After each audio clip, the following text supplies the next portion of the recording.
คือมนต์แคนเป็นแฟนยังจำได้บ่บ่าวจากลอนอทอเลิงนกทาเมืองยะโส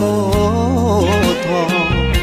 บ่เคยลืมดอกหัวใจยิ้มออกปลดล็อกทางจอง